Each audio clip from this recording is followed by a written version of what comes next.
微软的历史。创立于早期，微软公司 Microsoft Corporation 由比尔·盖茨 Bill Gates 和保罗·艾伦 Paul Allen 于1975年4月4日成立。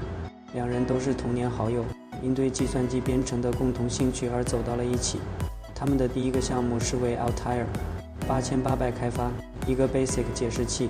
这台计算机被认为是第一台微型计算机。发展与崛起。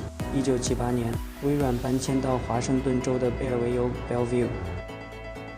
1979年，公司的收入首次突破100万美元。1980年，微软与 IBM 签订了一份合同，为其即将推出的个人计算机提供操作系统，这导致了 MS-DOS 的诞生。这一操作系统在1981年随着 IBM PC 的发布而大获成功。Windows 的出现。1985年，微软发布了首个 Windows 操作系统，它是一个图形用户界面地，运行在 MS-DOS 之上。Windows 1.0 虽然在市场上并未取得巨大成功，但为后续版本奠定了基础。1990年 ，Windows 3.0 的发布标志着微软的重大转折点，它获得了广泛的市场接受，并迅速成为全球最流行的操作系统之一。多元化与扩展。90年代中期，微软开始多元化其产品线。除了操作系统外，微软还发布了 Microsoft Office， 这是一套办公应用软件，迅速成为企业和家庭用户的标准。1995年，微软发布了 Windows 95，这是一款全新的操作系统，具有改进的图形用户界面和内置互联网支持。随着 Windows 95的成功，微软进一步巩固了其在操作系统市场的领导地位。互联网时代与新挑战。1990年代后期和2000年代初，互联网的兴起对微软提出了新的挑战。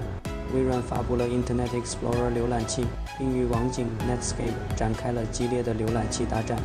2001年，微软推出了 Windows XP， 这是一款被广泛认为是最稳定和用户友好的操作系统之一。与此同时，微软还进军游戏市场，推出了 Xbox 游戏机。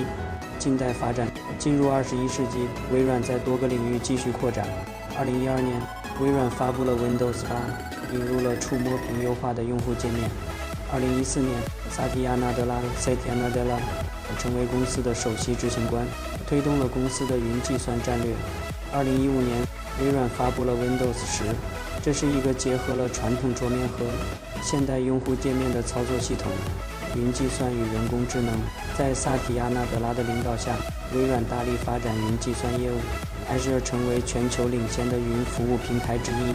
公司还在人工智能、物联网和量子计算等前沿领域进行投资和研发。结语：微软从一个小型软件公司成长为全球最大的科技公司之一，经历了多次创新和变革。通过不断适应和引领技术潮流，微软在全球科技行业中占据了重要位置。